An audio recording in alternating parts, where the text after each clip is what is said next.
Dear students, आज exercise 9.4 के बचे हुए क्वेश्चन करने जा रहे हैं। आज ये एक्सरसाइज आपकी कंप्लीट हो जाएगी।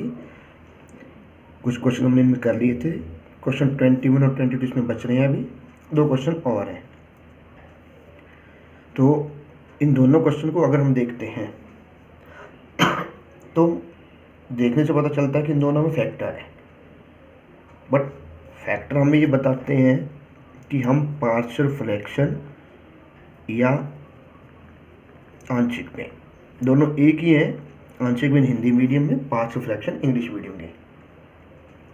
बट अभी तक आपने इनमें जो रूल पढ़े थे उनमें आपके जो फैक्टर हैं वो या तो लीनियर हो, एक चर, या फिर क्वाड्रेटिक हो, द्विघात समीकरण के रूप में, क्योंकि इनमें पावर 5 है। आंशिक में तो बनेगी, पहचान आपने कर ली, बट आपको इतना पता था कि इस टाइप में होना चाहिए फैक्टर या फिर इस टाइप में होना चाहिए। इसे हम कहते हैं लीनियर, इसे हम कहते हैं क्वाड्रेटिक। बट अब आप क्या देख रहे हो, इनमें फैक्टर पावर ज़्यादा है तो इन पावर को आपने बदलना है। दोनों क्वेश्चन आपके सेम है। इसमें जो पावर आपकी हाईएस्ट है उसे आप चेंज कर दो। कैसे करोगे चेंज? x की पावर 5 इक्वल टू t, इसका डेरिवेटिव जरूर करना है अब आपने। x की पावर 5 का होता है x की पावर n का फार्मूला n x की पावर n माइनस 1 का फार्मूला लग गया। 5x की पावर 4 dx बराबर हो गया dt, और dx की वैल्यू होगी 1/5 x की पावर 4 dt। अब 1/5 क्योंकि कांस्टेंट है, अब ये वैल्यूज आपने ऊपर रखनी है। dx की जगह तो हो गया dt, ये x की 4, ये x, दोनों करके गुना, ये बन गए x की पावर 5, और इसकी वैल्यू रख रखी है t प्लस में 1, इसकी जगह रखा आपने t इंटू टी प्लस 1। अब आप इसे आंशिक में बना सकते हो।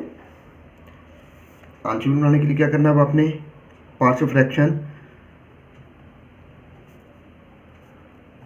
a upon first factor plus b upon second factor, ऐसे हम इसको लिखते हैं।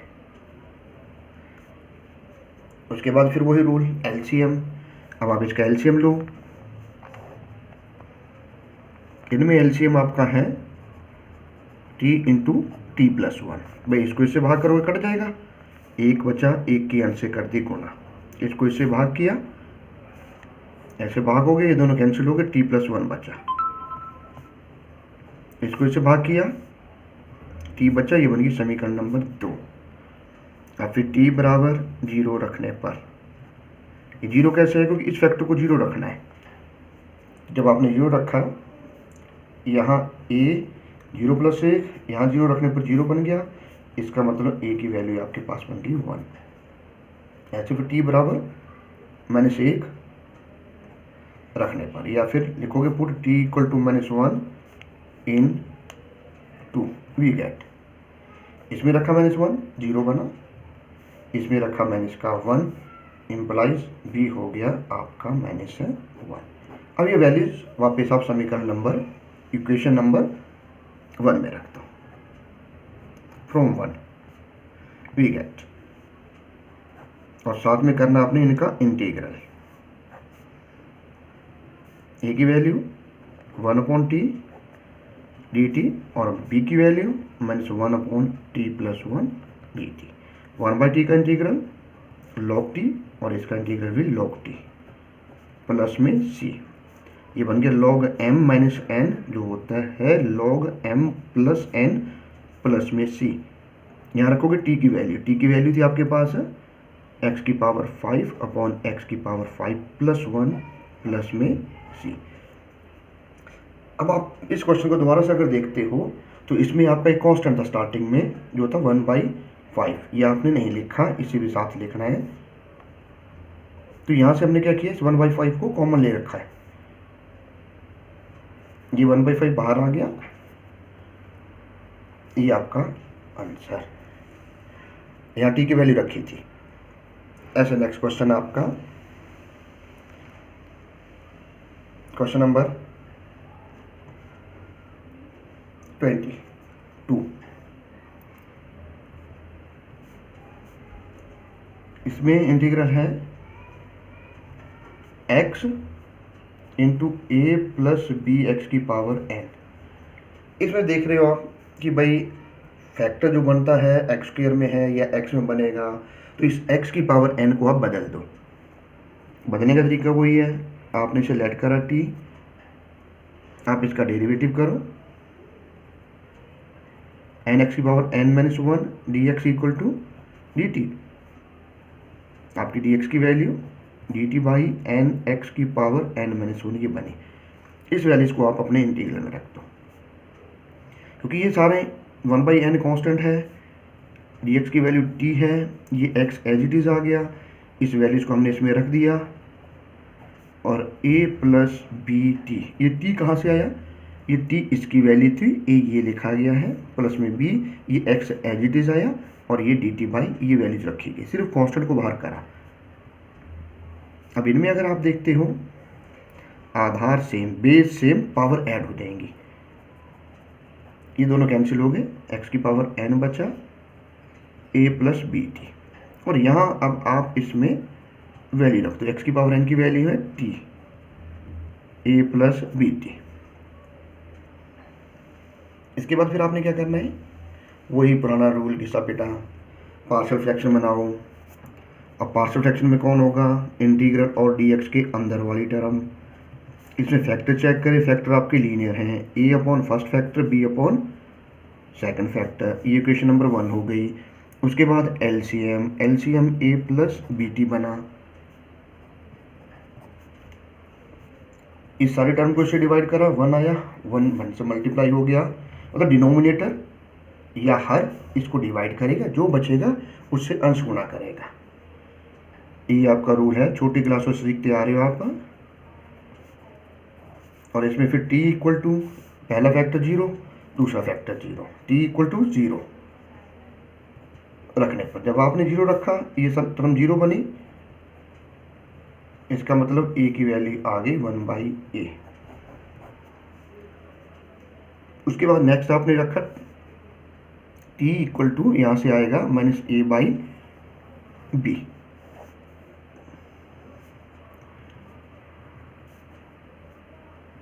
इन 2 हिंदी मीडियम वाले t बराबर माइनस a बटा बी समीकरण 2 में रखने पर, इसे 2 में रख दिया हमने। जब आप 2 में रख रहे हो तो ये टर्म यहाँ जब आएगा ऐसे a plus b minus a by b, ये दोनों कैंसिल हो गए, देखो ये दोनों कैंसिल हो गए, a माइनस a बन गया 0, यानी कि पहली टर्म 0 और second term minus a by b, तो b की वैल्यू बन गई माइनस बी अपॉन a। अब इस वैल्यूज को वापस आप इक्वेशन नंबर 1 पे रख दो, फ्रॉम 1 वी गेट, समीकरण 1 से।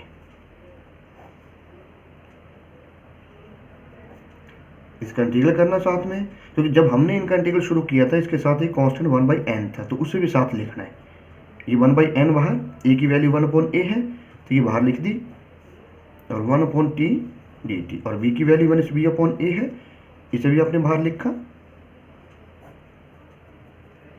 इनटू में dt। इसके साथ 1/n एक और आएगा जो हम मल्टीप्लाई नहीं कर रहे हैं, 1/n a, ये कांस्टेंट दोनों में बाहर आ गया, 1/t का इंटीग्रल log t,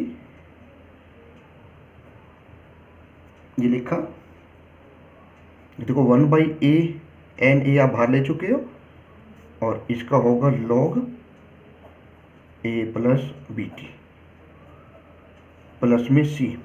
अब यहाँ थोड़ा सा ध्यान और देना है, क्या ध्यान दोगे, देखिए 1/na 1/na ये दोनों में बाहर आ चुका, इसका इंटीग्रल log t बना, और इसका भी log t बन रहा क्योंकि सारा का सारा एक्सपोज किया है। पर जब हम समाकलन करते हैं या इंटीग्रेशन करते हैं तो वेरिएबल का गुणांक हमेशा भाग करे, इसमें वेरिएबल गुणांक है b, तो ये भाग करेगा, ये कैंसिल हो गया, ये बना log m minus log n जो होगा log m upon n plus में सी, टी की वैल्यू रख दो। टी था आपके पास एक्स की पावर एन, ए प्लस बी एक्स की पावर एन। तो ये दोनों जो क्वेश्चन आपने किए, इन दोनों में आप क्या देख रही हो, एक तरफ एक्स की पावर 5 है, एक तरफ एक्स की पावर एन है। पहचान दोनों में ये थी कि संख्याएं दोनों गुणा में थी। मल्टीप्लाई हमें बताती है कि पार्शियल फ्रैक्शन, आंशिक भिन्न। तो बट प्रॉब्लम क्या थी, समस्या ये थी इन दोनों क्वेश्चन में कि आंशिक भिन्न बनती है सिर्फ और सिर्फ पावर 2 तक। इसलिए हमने पावर 2 या 2 से बड़ी कोई भी पावर है हम उसे बदलते हैं, और बदलने का एक ही तरीका है कि सब्स्टिट्यूट करना है, प्रतिस्थापन करना है। और जब प्रतिस्थापन करोगे उसके बाद उसका डेरिवेटिव करोगे। तो ये था आपके 2 क्वेश्चन।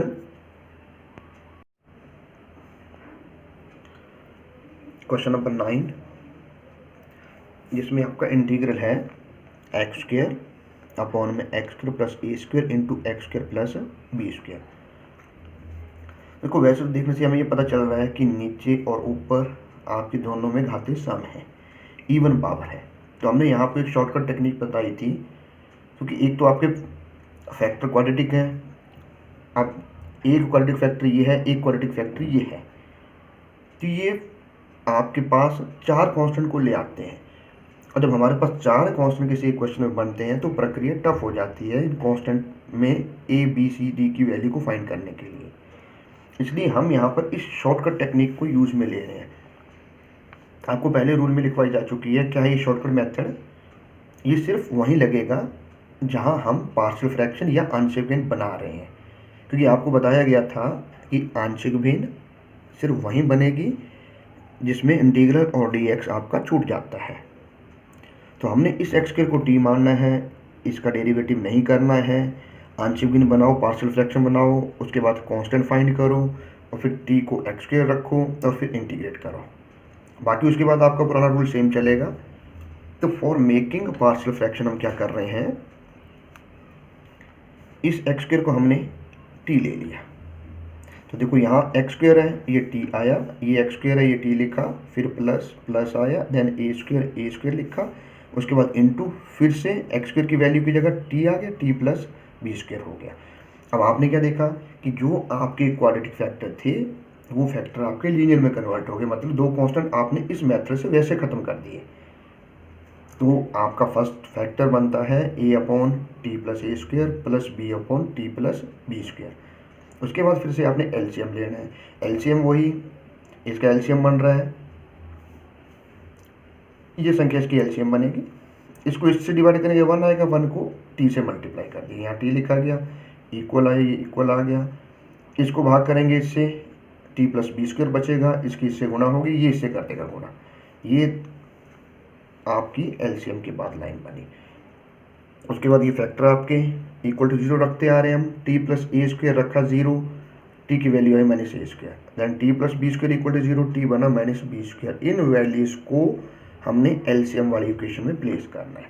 तो एलसीएम वाली इक्वेशन हमारे पास 2, तो टी बराबर माइनस ए स्क्वायर नंबर 2 में रखने पर यहाँ माइनस ए स्क्वायर आया, यहाँ पे माइनस का स्क्वायर आएगा, तो minus a square plus a square, ये 0 बन गया। यहाँ माइनस ए स्क्वायर बना, इसका मतलब ए की वैल्यू आ गई माइनस ए स्क्वायर अपॉन में B square minus a square, ये गुणांक भाग करेगा। इसने भाग कर दिया। अब हमने क्या किया, यहाँ से मैंने इसको नीचे से, इसमें से मैंने इसको कॉमन निकाल ली। क्यों करा? ताकि ए स्क्वायर माइनस बी स्क्वायर बन जाए, क्योंकि ए पहले नंबर पर है और फर्स्ट टर्म जब हम लिखते हैं तो वो मैक्सिमम हम पॉजिटिव लेते हैं, इसलिए मैंने इसको यहाँ से कॉमन निकाल रहे हैं। ये ना सोचे कि भाई मैंने आपने कॉमन क्यों ले ली, कभी लेते हैं कभी नहीं लेते, इसका कोई वो नहीं है। सिर्फ फर्स्ट टर्म जब हम लिखते हैं ज़्यादातर कोशिश ये रहती है कि वो संख्या फर्स्ट टर्म हमारी पॉजिटिव रहे, इसलिए हमने इस वजह से मैंने इसको बाहर निकाल लिया। अगर नहीं ले पाते तो कोई फ़र्क नहीं है, क्वेश्चन गलत नहीं होगा। उसके बाद t equal to minus b square रखा, वो इस इक्वेशन में यहाँ माइनस बी स्क्वायर रखेंगे 0 हो गया, इसमें रखा माइनस बी स्क्वायर, तो बी की वैल्यू आ गई है। अब ये वैल्यूज़ वापस आपने समीकरण 1 में जाना है और उसी इक्वेशन में t equal to x square रखना है। तो अब आप देख सकते हो, देखो ये है आपका समीकरण, इसमें आपने टी की जगह एक्स स्क्वायर रखना है, यहाँ एक्स स्क्वायर रखना है, यहाँ एक्स स्क्वायर रखना है। और उसके बाद आपने इंटीग्रेट करना है। तो देखिए जरा दोबारा ध्यान से, देखो टी की वैल्यू आ गई आपके पास, क्योंकि ए कांस्टेंट है, ए की ये वैल्यू हमने बाहर लिख दी। फिर अंदर बचा इंटीग्रल 1 अपॉन में x square plus a square, ऐसे बी की वैल्यू रखी, कांस्टेंट बाहर आ गई 1 upon x square plus b square. अब आप देख रहे हो 1 upon a square minus b square, 1 upon a square minus b square, ये दोनों में है, हम इसे कॉमन निकालते हैं और ये टर्म आपकी फार्मूला बन गई x square plus a square का, जो होगा 1 upon a tan inverse x upon ए, ये वाला ए स्क्वायर ये लिखा, देन माइनस आई, ये b square as it is आ गया, ये टर्म आपकी बाहर गई। फिर 1 upon a tan inverse x upon b आ गई है, क्योंकि ए की जगह यहाँ बी है, ए से ए कट गया, बी से बी कट गया, तो ये आपका आंसर आ गया। अब उसके बाद नेक्स्ट क्वेश्चन आपका क्वेश्चन नंबर 24 में। देखो जब आप क्वेश्चन नंबर 24 को देखते हो तो इसमें हमें डिनोमिनेटर में फैक्टर दिख रहे हैं। इस क्वेश्चन को करने के दो मेथड आपके यहाँ दोनों मेथड किए गए हैं। फर्स्ट मेथड तो आपका ये है कि भाई हमें, क्योंकि हम पार्शियल फ्रैक्शन कर रहे हैं, आंशिक भिन्न विधि का प्रयोग कर रहे हैं, इसलिए हम स्टार्टिंग में उसी मेथड को लगा रहे हैं। अब देखो उस मेथड के लिए ये दो फैक्टर बने हैं cos x और 1 प्लस cos x, सेम ये शॉर्टकट टेक्निक जो आपने ऊपर लगाई है वो हम लगा रहे हैं इसमें। हमने क्या किया, cos x को t लिया, आंशिक भिन्न बनाई पार्शियल फ्रैक्शन बनाने के लिए। अब इस cos x की जगह t आ गया, यहाँ पे t, यहाँ पे t, ये टर्म बनी आपके पास, क्योंकि फिर ये लीनियर फैक्टर आ गए, और लीनियर फैक्टर को हम लिखते हैं a upon first factor plus b upon second factor, ये लिखने का तरीका है। उसके बाद फिर से हम लेते हैं एलसीएम। तो एलसीएम आपको पता है यहाँ t into 1 plus T LCM बन रहा है, इसको इससे भाग करो 1 आया, 1 को इससे मल्टीप्लाई कर दो, तो a into 1 plus t plus b into t. फिर t इक्वल टू 0 कहाँ से आया, ये फर्स्ट फैक्टर इक्वल टू 0 रखा, तो t इक्वल टू 0 इसमें पुट करा, ये 0 बना, यहाँ 0 आया, 1 माइनस 0 1 होगा, 1 प्लस 0 1 होगा, ये 0 बन गया, तो a की वैल्यू 1 आ गई। फिर t इक्वल टू -1 रखा हमने इसमें। अब -1 रखोगे तो ये माइनस माइनस प्लस हो जाएंगे, 1 प्लस 1 2 हो गया, यहाँ -1 आया, ये 0 बना, इसमें -1 रखा तो माइनस का b इक्वल टू 2 आ गया, यानी कि b की वैल्यू बनी -2। ऐसे इन वैल्यूज को हमने वापस रखना है समीकरण नंबर 1 में। जो समीकरण 1 थी हमारे पास 1 minus t upon t into 1 plus t equal to a upon t, a की वैल्यू 1 थी वो रख दी, b की वैल्यू -2 थी वो रख दी, इंटू अपॉन में 1 प्लस टी। अब इसमें आप t equal to cos x रखोगे, क्योंकि इंटीग्रेट हमने डेरिवेटिव नहीं किया था, क्वेश्चन हमारा t में है बदलने के बाद और शुरुआत x से हुई थी, इसलिए इस t की जगह आपने cos x रखना है, फिर इंटीग्रेट करना है। तो t की जगह cos x और यहाँ cos x, अब आप 1 अपॉन cos x होता है sec x, फिर माइनस में 2 ये आ गया, फिर 1 ये 1 लिखा, फिर 1 प्लस ये कहाँ से आया, ये cos x का फार्मूला है 2 cos square x by 2 minus 1, ये 1 और 1 कैंसिल हो गए, ये 2 और ये 2 कैंसिल हो गए, 1 बाई cos sec स्क्वायर बनेगा, और इस sec x का इंटीग्रल होता है log sec x plus tan x, ये आपका फार्मूला है।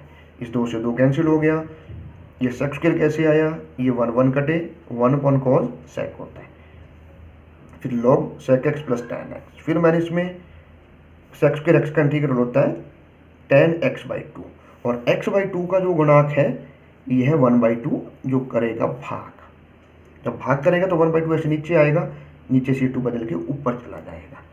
उसके बाद इसका सेकंड मेथड है जो काफ़ी इजी है, इसमें आपकी अपनी मर्जी, आप अपनी चॉइस से दोनों मेथड में से कोई सा भी मेथड लगा सकते हैं। ये मेथड शॉर्ट भी है, बट इस मेथड में आपको अंश को न्यूमिनेटर को चेंज करना है।